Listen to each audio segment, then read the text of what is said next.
Welcome back to Jalpa Coaching Classes. As we have already discussed about the wildlife resources and all things in our earlier classes, now moving on forward with the next topic, it is the International Union for Conservation of Nature and Natural Resources.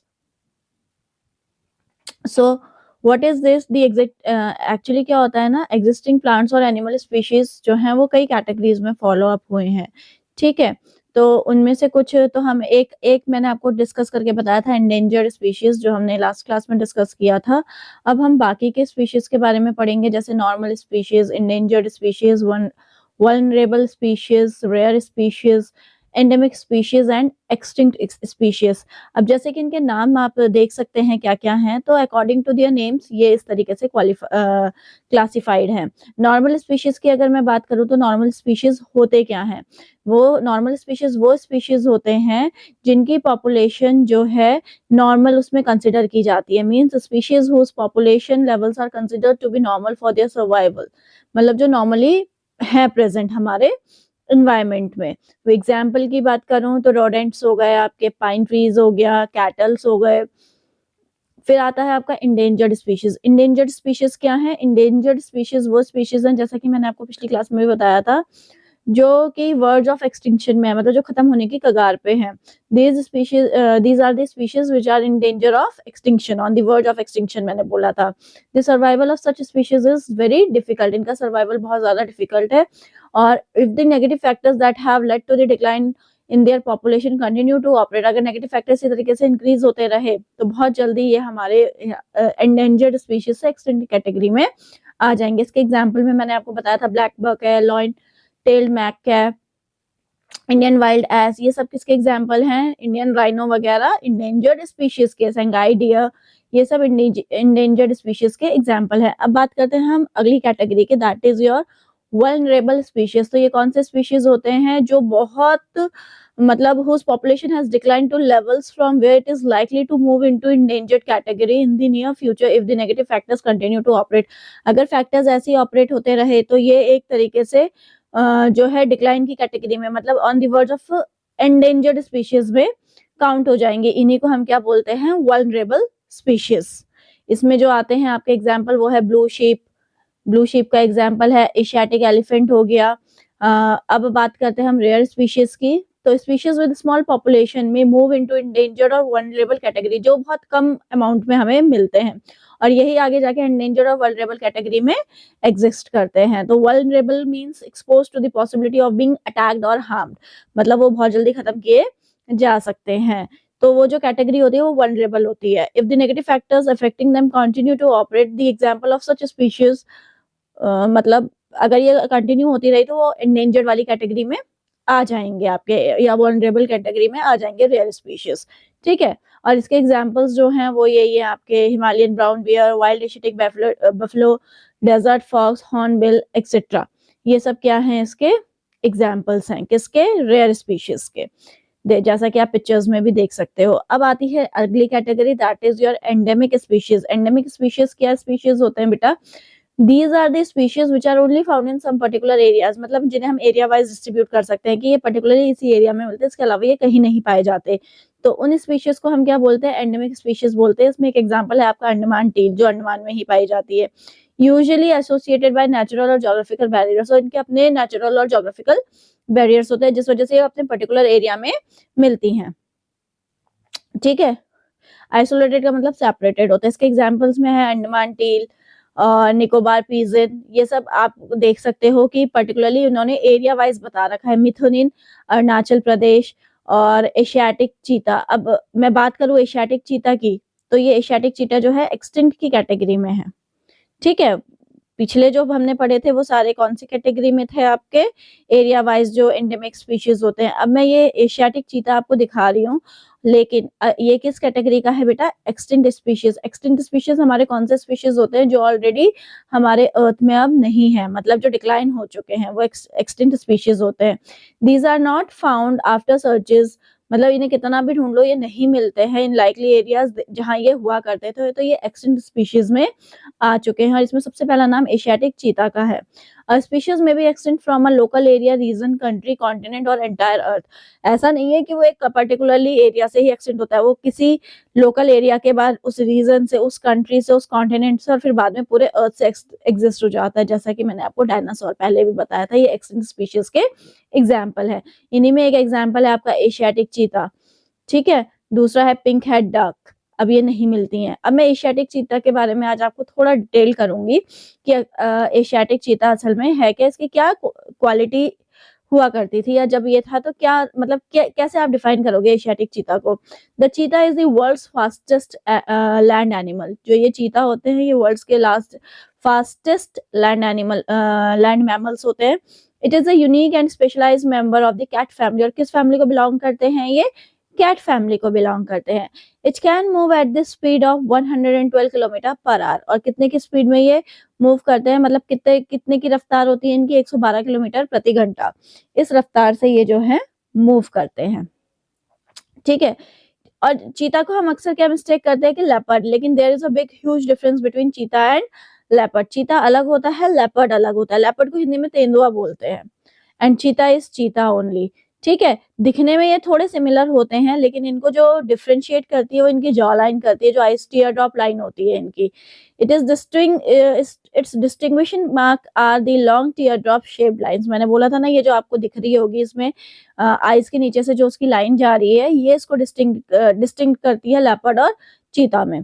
चीता में ये होती है, leopard में ये नहीं होती, ठीक है। On each side of the nose from the corner of its eyes to its mouth. और ये कहाँ, दोनों साइड से होती है और इसके नोज से होते हुए माउथ तक जाती है ये वाली लाइन, ठीक है। अब हम बोलते हैं कि ये एक्सटेंट हो चुके हैं, तो ये आखिर गए तो गए कहाँ, where did they go.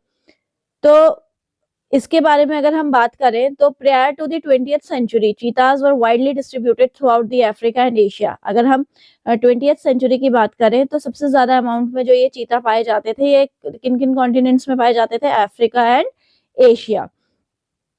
Today the Asian cheetah is nearly extinct due to decline of available habitat and prey। और अब ये डिक्लाइन हो चुके हैं, क्यों, क्योंकि ना तो इनको इनके हिसाब का हैबिटेट रहा इनका और ना ही इनको इनके शिकार मिले। इस वजह से धीरे धीरे ये लुप्त होते चले गए, डिक्लाइन होते चले गए। The species was declared extinct in India long back in 1952। और 1952 में इसको क्या कर दिया गया था, घोषित कर दिया गया था। अब ये खत्म हो चुकी है इसकी प्रजाति, यानी कि ये एक्सटिंक्ट की कैटेगरी में आ चुके हैं, ठीक है। तो ये पढ़ा हमने एशियाटिक चीता के बारे में, जो कि एक एक्सटिंक्ट स्पीशीज है, ठीक है। अब आगे बढ़ते हैं। अभी तो हमने पढ़ा ये एनिमल्स वगैरह के बारे में, extinct, endangered, endemic, whatever we have started. Now we are moving forward with the reasons for depletion of forest। अब forest के depletion का reason क्या है, इनका natural habitat तभी तो खत्म हुआ जब ये forest decline हुए। तो reasons for depletion of forest, the main reason of depletion of forest is cutting down of trees। और cutting down of trees क्यों हो रहा है, लोग अपनी factories, industries establish कर रहे हैं, घर, प्लॉट जो भी है, मतलब ये human activity के कारण जो है declination की, डिप्लीशन की कगार पे है, क्योंकि जो ये कटिंग डाउन ऑफ ट्रीज हो रही है ह्यूमन एक्टिविटी की, ह्यूमन नीड को फुलफिल करने के लिए हो रही है, ठीक है।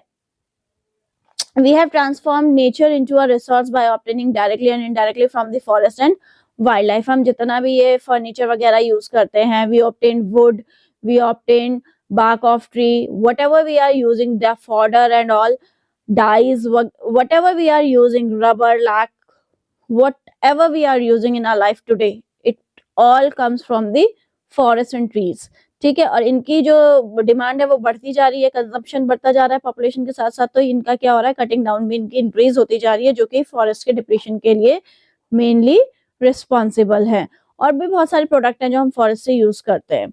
The greatest damage inflicted on Indian forest was during the colonial period. और जो बहुत बड़ा फैक्टर, मतलब जो पहले पूरे जंगल हुआ करते थे और इनका डिक्लाइनेशन जो स्टार्ट हुआ या डिप्लीशन जो स्टार्ट हुआ, वो सबसे ज्यादा किस पीरियड के दौरान हुआ, जब यहाँ कॉलोनियल रूल था, मतलब ब्रिटिश रूल था, ठीक है। This was due to the expansion of railways track बनाने हैं, जंगल काटो रास्ता दो, agriculture, commercial forestry, scientific forestry, all these were the factors which were responsible for depletion of forest। These are the reasons। mining activities, अब इन चीजों की भी जरूरत थी भाई, हर तरीके की हर चीज की नेसेसिटी होती है, लेकिन कहीं ना कहीं एक चीज को पूरा करने के लिए दूसरी चीज का नुकसान होता है, तो वही हमारे साथ भी हुआ, ठीक है।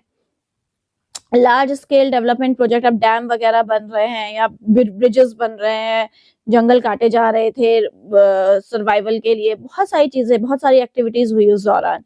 And also contribute significantly to the loss of forest, और इसका सबसे बड़ा रिजल्ट हमें क्या मिला कि हमने अपने जंगलों को खोया। ठीक है। Since 1951, over 5,000 square kilometer of forest was cleared for river valley projects. अब बताओ 5,000 स्क्वायर किलोमीटर फॉरेस्ट को क्लियर करना पड़ा रिवर वैली प्रोजेक्ट्स के, और ये एक ही प्रोजेक्ट की तो बात नहीं होगी, बहुत सारे प्रोजेक्ट्स हुए थे उस दौरान भी। Clearing of forest still continuing with projects like Narmada Sagar project in Madhya Pradesh. It would it will inundate 40,000 hectares of forest, और कितने का फॉरेस्ट वो हो चुका है इसके लिए 40,000 हेक्टेयर्स, मतलब ओवरफ्लो। इनअंडेट का मतलब है overflow. Mining is another important factor behind deforestation. अभी तक तो मैं आपको ये प्रोजेक्ट्स वगैरह के बारे में बताती रही, अब माइनिंग भी इसमें एक बहुत बड़ा फैक्टर प्ले करती है, रोल प्ले करती है। The Buxa tiger reserve in west Bengal is seriously threatened by the ongoing dolomite mining. अब जो वो फॉरेस्ट है, रेगुलर बेसिस पे वहां डोलोमाइट माइनिंग हो रही है और फॉरेस्ट को क्लियर किया जा रहा है, तो कहीं ना कहीं ये नेचुरल हैबिटेट ही तो छीन रहा है एनिमल्स का, और जिस वजह से ये एक्सटिंक्ट या एंडेंजर्ड के कैटेगरी में आ जाते हैं। It has distributed the natural habitat of many species and blocked the migration route of animals, वही जो मैंने आपको अभी बताया। ठीक है, तो ये सारे रीजंस हैं जिसकी वजह से फॉरेस्ट का डिप्लीशन हो रहा है। Many forest and environmentalists hold the view that the greatest degrading factors behind the depletion of forest resources are grazing and fuel wood collection। अब grazing भी इसमें एक फैक्टर है। अब इतने जो ये गांव वगैरह में होते हैं या जो भी मतलब कैटल्स वगैरह को पालते हैं, तो उन्हें ग्रेजिंग के लिए फील्ड्स में ले जाते हैं या फॉरेस्ट में ले जाते हैं। फ्यूल वुड कलेक्शन, अब जो ये चूल्हे वगैरह जलाते हैं, लकड़ी वगैरह इकट्ठी करते हैं, तो ये भी तो कहीं ना कहीं फॉरेस्ट को ही नुकसान पहुंचा रहे हैं। तो जो बड़े बड़े इन्वायरमेंटलिस्ट हैं उन्होंने ये भी एक रीजन बताया हमारे फॉरेस्ट के डिप्लीशन के। ठीक है, the fact remains that a substantial part of the fuel fodder demand is met by lopping rather than by felling the entire trees। ठीक है, मतलब कि वो जो अपना वो वुडवर्क या फ्यूल वो पूरा कर रहे हैं, वो टूटी सूखी लकड़ियों की उससे नहीं पूरा कर रहे हैं, वो पेड़ काट के और तब अपनी नीड को फुलफिल कर रहे हैं। उनका कहने का मतलब ये था। The forest ecosystem are repositories of some of the country's most valuable forest product, minerals and other resources। repositories का मतलब होता है store house that meet the demands of the rapidly expanding industrial and urban economy। These protected areas thus mean different things to different people, and therein lies the fertile ground of the conflicts। और कुछ लोग अपनी necessity के लिए, कुछ लोग अपनी जरूरतों के लिए, कुछ लोग अपने फ्यूचर के लिए, मतलब कहीं ना कहीं वो नेचुरल रिसोर्सेज को जो हार्म पहुंचा रहे हैं, तो ये कहीं ना कहीं कॉन्फ्लिक्ट्स के लिए भी रिस्पॉन्सिबल है। ठीक है, अब हम नेक्स्ट क्लास में डिस्कस करेंगे Himalayan yew in trouble, how Himalaya is in trouble. We will discuss in a next class.